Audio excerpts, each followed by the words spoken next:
Remington, penché sur une tache de sang, plissa les yeux comme s'il espérait que la vérité change en la scrutant suffisamment. « Ça ne ressemble pas à une attaque de monstre », murmura-t-il en passant une main gantée sur le sol glacé. « C'est plutôt comme si quelqu'un avait été enlevé. » Derrière lui, Ulcus, armé d'une épée si énorme qu'elle semblait hurler, complexe de compensation, fronça les sourcils. « Enlevé? Par qui ?» Remington se redressa lentement, suivant la traînée de sang qui disparaissait dans la forêt, comme un sombre présage. Il n'y a qu'une seule personne capable de ce genre de choses. Sa voix était grave, comme si nommer le coupable pouvait le faire apparaître. Action. Ulcus cligna des yeux, oscillant entre la confusion et l'incrédulité. Action, mais il est en première place. Pourquoi ferait-il cela? Pour avoir plus de cloches? Remington, impassible, répondit. Apparemment, la première place ne lui suffit pas. Il a capturé les subordonnés de Théo pour l'attirer. Mon pari? Il prévoit de l'éliminer lors de la deuxième cérémonie de floraison. Ulcus rougit de colère. Quoi? Mais c'est de la triche. Il devrait se battre loyalement. Quelle bassesse! Erika, restée silencieuse à l'arrière, les bras croisés comme une reine observant, prit enfin la parole. Sa voix était froide, tranchante, et alors? Ulcus se tourna vers elle, déconcerté mais sans même lui accorder un regard. Erika continua avec une indifférence glaciale. C'est la cérémonie de floraison de Ragnar. Les forts dévorent les faibles. C'est ainsi que ça fonctionne ici. Remington, las, soupira, c'est pour ça que je déteste Ragnar. Même quand il s'agit de force, il trouve le moyen de transformer ça en une sale affaire de trahison et de coups bas.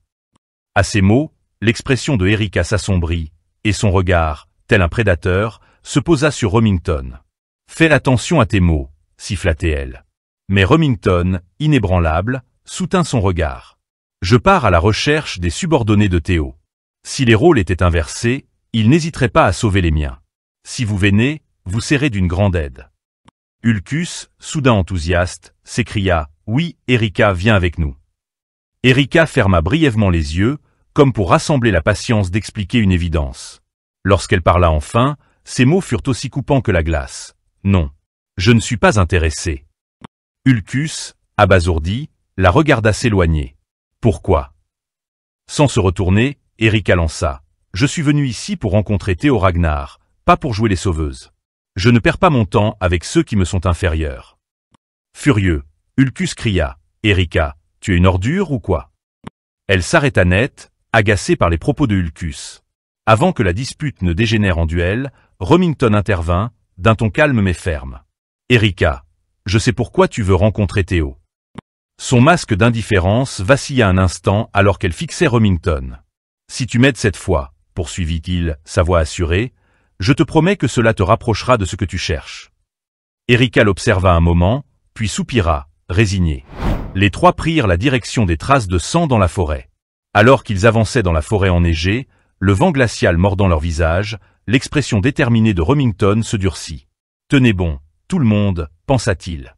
Je viens vous sauver. » C'est alors qu'une voix moqueuse, empreinte de mépris, brisa le silence oppressant. « Où croyez-vous aller comme ça ?» Surgissant des arbres, l'âme dégainée, leurs sourires arrogants ils barraient la voie. À leur tête, Orion se tient, un rictus satisfait sur les lèvres. « Eh bien, dit-il en avançant, Remington, je ne pensais pas que tu nous laisserais tomber pour t'allier avec ces clowns. » Ulcus se crispa, les dents serrées au point d'être audible. « Qu'est-ce que tu viens de dire? T'oses nous traiter de simples brutes sans cervelle. » Orion le visage impassible. « Je n'ai pas dit tout ça. Mais si la chaussure te va, porte-la. » Remington s'avança, sa voix posée et ferme. « Orion, écarte-toi. Je ne veux pas me battre contre toi. » Le sourire d'Orion disparut, mais il leva son épée pour leur barrer la route. « Désolé, mais c'est impossible. » Le visage de Remington se durcit alors qu'il dégainait sa lame. « Alors, tu ne me laisses pas le choix. » Le chaos éclata.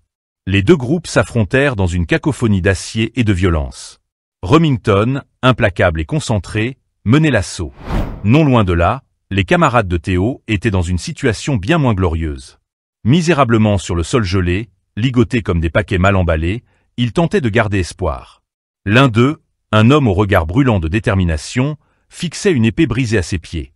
Ce lancer de Théo lui avait permis d'entrer en possession de cette épée brisée. « C'est l'opportunité que le jeune maître Théo m'a donnée », pensa-t-il, son esprit chargé d'un dramatique mélange de résolution et de désespoir. Pendant ce temps, Théo et Action s'affrontaient dans un duel explosif. Mais alors que la tension atteignait son paroxysme, une troisième figure s'interposa brusquement entre eux. D'un balayage arrogant, il bloqua une attaque mortelle de Théo. Théo, stupéfait, fixa l'intrus qui relevait la tête avec une théâtralité digne d'une scène dramatique. Liam Trovian, superviseur des examens des procureurs seniors, briseur d'ambiance professionnelle, déclara-t-il calmement, sa voix chargée de suffisance. Action ne montra aucune réaction apparente, mais ses mâchoires crispées trahissaient une irritation sourde. Liam, en revanche, adressa un regard rapide à Théo, comme pour dire « Et toi, que fais-tu là ?» Avec une force calculée, il repoussa les deux combattants.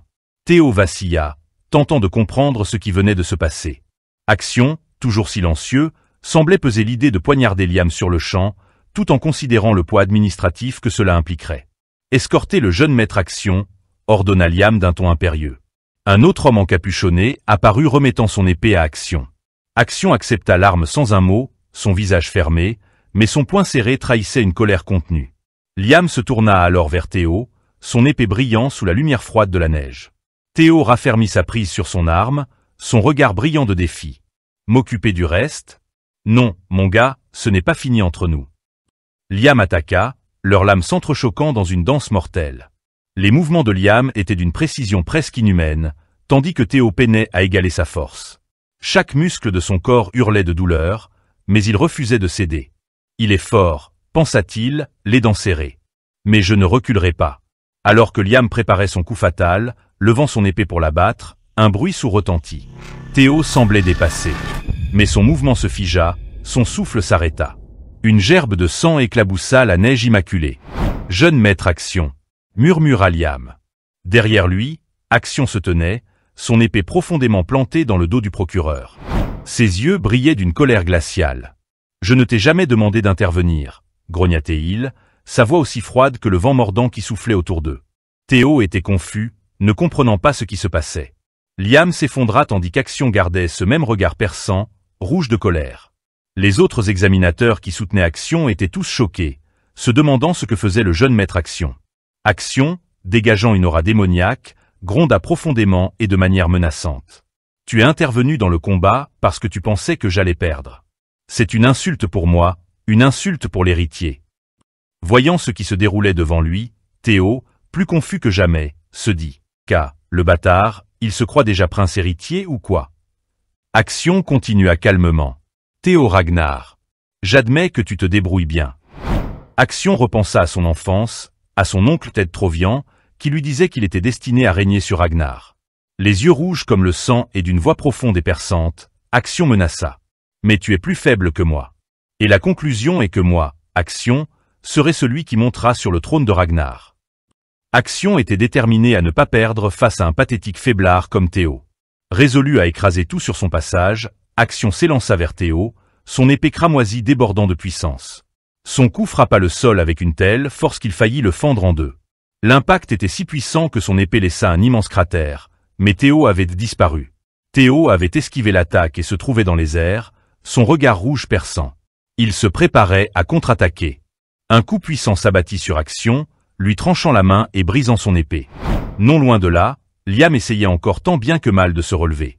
Aidé par ses hommes, à peine était-il debout qu'il ordonna de tuer Théo sans tarder. Alors que ses hommes s'inquiétaient de la réaction d'Action, Liam savait, au fond de lui, que si Action mourait, ils perdraient tout leur tête. De son côté, Action hurlait de douleur. Mais il continuait à se débattre autant que possible, tandis que les paroles de son oncle lui revenaient. Que quand il s'agit de Ragnar, quelque chose d'impensable peut se produire à tout moment, que la moindre étincelle peut se transformer en un immense brasier. Une autre discussion lui revint en tête, comme si sa mémoire lui rappelait son arrogance. C'était ce moment où il avait traité Théo d'insignifiant, quelqu'un qu'on pouvait traiter comme un jouet. Son oncle lui avait rappelé que l'écart entre lui et Théo n'était pas si grand. À présent, Action réalisait les avertissements de son oncle. Entrant peu à peu dans le déni, Action hurlait de colère, traitant Théo de déchet pouvant facilement être réduit en miettes. Préparant une ultime attaque, sa lame, brillante d'une aura rouge sang, Action hurla plus fort encore. « Je serai le souverain du Nord, celui qui régnera sur le trône de Ragnar. Moi, Action Ragnar. » Son attaque, tel un dragon de sang rugissant, fonça sur Théo. Avec calme et une voix profonde, Théo répliqua froidement. Un trône par-ci, un trône par-là. À cause de ton ambition déplacée, beaucoup sont morts. Sa main se refermant avec poigne, Théo continua. Si tu refuses d'abandonner cette ambition qui apporte mort et désolation, alors j'y mettrai un terme par la force. Préparant une contre-attaque, Théo dégagea une puissante aura bleue, semblable à un dragon prêt à tout dévorer. Avec un regard rempli de rage et de détermination, Théo hurla son attaque. Les 3 griffes du dragon. En voyant cela, le regard d'Action se figea, désemparé. Action vit son attaque, semblable à un dragon de sang, se faire réduire en miettes sous ses yeux. Le temps semblait s'arrêter. Tous observaient l'immense attaque de Théo. Même le groupe de Remington affichait des regards de surprise. Action hurlait encore de rage, puis, plus rien. Un silence assourdissant s'abattit sur la forêt, comme si le temps s'était figé. L'instant d'après, une gigantesque explosion retentit, éclaboussant du sang mêlé aux débris de l'explosion. Lorsque la poussière se dissipa, Action était tombée, et sa tête s'était envolée, coupée sous le tranchant de l'épée. Au-dessus de la tête d'Action, Théo se dressait là, observant tristement. Son regard, impassible et sans émotion. Liam, avec un regard presque vide, observait la scène sans un mot. Le corps décapité du jeune maître Action gisait, peignant le blanc de la neige d'un rouge cramoisi. La lame froide et tranchante de Théo brillait au-dessus du corps inerte d'Action. Action gisait là, ses yeux autrefois remplis de défis désormais vides et éteints. Un silence glaçant régnait sur le champ de bataille, s'infiltrant dans les os des survivants. Seuls les souffles saccadés de quelques blessés rompaient cette quiétude macabre. Les subordonnés de Liam restaient figés, leurs visages pâles sous leurs capuches sombres, les yeux écarquillés par l'incrédulité. Liam, le regard plus que perdu, murmura le nom du jeune maître Action, avec une voix à peine audible. Par une volonté acharnée, ses yeux injectés de sang se posèrent sur Théo.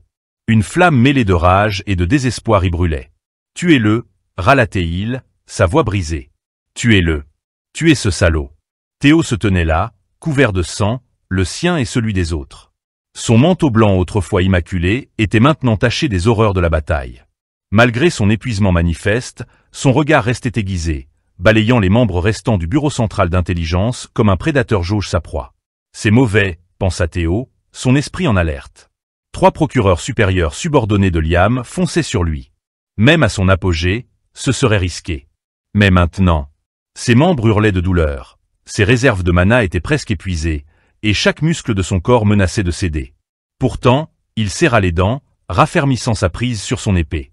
Encore un peu, murmura-t-il pour lui-même, une étincelle d'anticipation traversant le brouillard de son épuisement. Les hommes encapuchonnés s'avancèrent, leurs épées scintillant faiblement. Leur approche était méthodique, mortelle. Théo, luttant contre l'épuisement, se prépara. Allez, une seconde de plus. Et puis, ce fut le chaos. Le bruit du métal heurtant le métal fendit l'air. Avant que les attaquants ne puissent comprendre, d'autres figures surgirent. Remington, apparut le premier, sa lame rencontrait celle de ses adversaires dans une cascade d'étincelles. Chaque coup était précis, chaque mouvement calculé. Près de lui, Erika, ses attaques rapides et implacables, ses yeux brillants d'une détermination féroce. Ulcus arriva comme une tempête, un large sourire fendant son visage alors qu'il plongeait dans la mêlée, maniant son épée avec une force brute presque insensée. Théo cligna des yeux, stupéfait. « Quoi? Vous ?» Sa voix trahissait un mélange d'incrédulité et de soulagement. Remington se tourna vers lui avec un sourire discret, sa voix calme malgré le chaos. « N'est-il pas naturel de sauver un camarade en difficulté, jeune maître Théo ?» Théo ouvrit la bouche, la referma, cherchant ses mots. Ulcus avec un fou rire. « Première fois que je te vois, gamin, et tu es déjà dans un sacré pétrin. Tu as du cran, je respecte ça. » Erika intervint, un sourire espiègle aux lèvres. « Tu es encore plus impressionnant en vrai. Je crois que c'est Erika, elle aime déjà Théo. L'amour au premier regard. Bref, revenons à l'histoire. Même Sibylle, meurtrie mais inébranlable, fit un pas en avant. « Jeune maître Théo, dit-il, sa voix ferme malgré la tension. Nous sommes là pour vous aider. Impossible de vous abandonner après vous avoir entraîné dans ce chaos. » Remington, tout en combattant, le regard sévère et sa voix froide et accusatrice, adressa à l'un des superviseurs. « Vous savez que l'intervention directe des superviseurs est strictement interdite, n'est-ce pas ?» Sur le champ de bataille, l'intervention soudaine de ses alliés inattendus fit vaciller les subordonnés de Liam. Leur résolution se fissura, laissant place au doute. « Monsieur, Que devons-nous faire? Demanda l'un d'eux, sa voix tremblante. Devons-nous les éliminer tous? Ajouta un autre, la panique perçant son ton. Liam, en proie à la douleur et à la frustration, sembla brièvement vaincu. Son regard se perdit, vide.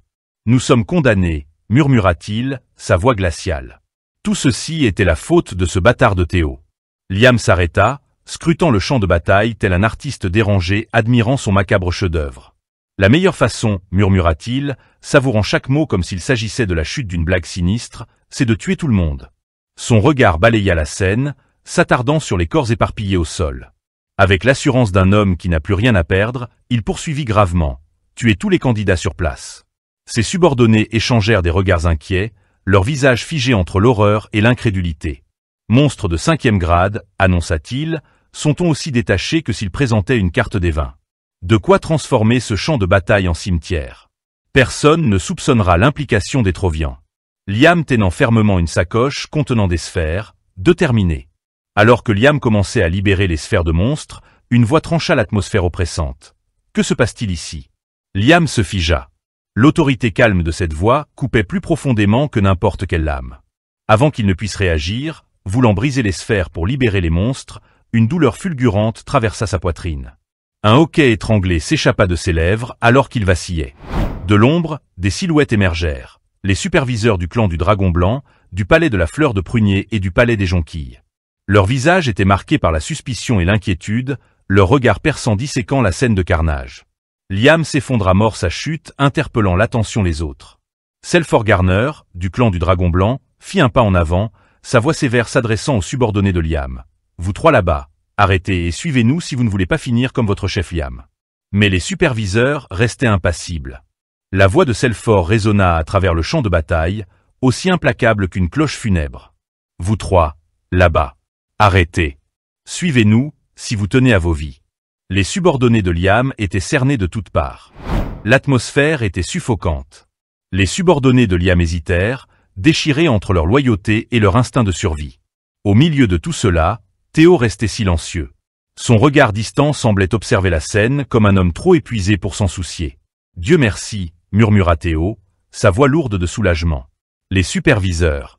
Alors que Théo vacillait de fatigue prêt à s'effondrer, Ray Ragnar avança, Théo lui murmura faiblement. Parfait timing. Ray bien qu'inquiète le reprimanda aussitôt. Tout ceci était imprudent. Alors que les autres superviseurs émenaient les fauteurs de troubles, Remington avança, s'écriant.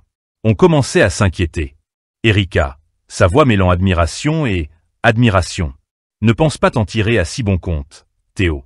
Mais, bon sang, c'était impressionnant. N'oublie pas que je t'ai aidé. Ulcus, fidèle à lui-même, éclata de rire. Théo, tu ne peux pas mourir maintenant. Pas avant que je t'ai combattu à nouveau. Les alliés de Théo, exténués mais soulagés, se rassemblèrent autour de lui. Sibylle, meurtrie mais inébranlable, s'exclama. Vous avez fait tout ça pour nous, jeune maître Théo. Même si nous mourrons, nous n'aurons aucun regret. Ray tenant toujours Théo sur ses épaules et Théo lui murmura. C'est cette force que je cherchais. Théo tendit la main vers elle, sa voix calme malgré le chaos. La cloche, dit-il simplement. Je prendrai la première place. Elle lui remit l'objet sans un mot. Sous la lumière blafarde de la lune, les survivants se regroupèrent, leur souffle mêlé dans l'air glacé. Mais, au quartier général du Bureau central d'intelligence, la tempête ne faisait que commencer. Dans la salle faiblement éclairée, alors qu'un subordonné rapportait la nouvelle, Ed Trovian s'était figé, son visage un mélange de fureur et d'incrédulité. Action est mort, murmura l'homme, sa voix tremblante. Un silence pesant emplit la pièce. Les membres du conseil, Wolfgang, Osa Ragnar et Julius, leurs expressions reflétant le choc. Mort, répéta Ed Trovian, sa voix basse tremblant de rage contenue. Action est mort. Merci d'avoir regardé. N'oubliez pas de liker et de vous abonner pour plus de contenu et laissez votre impression en commentaire.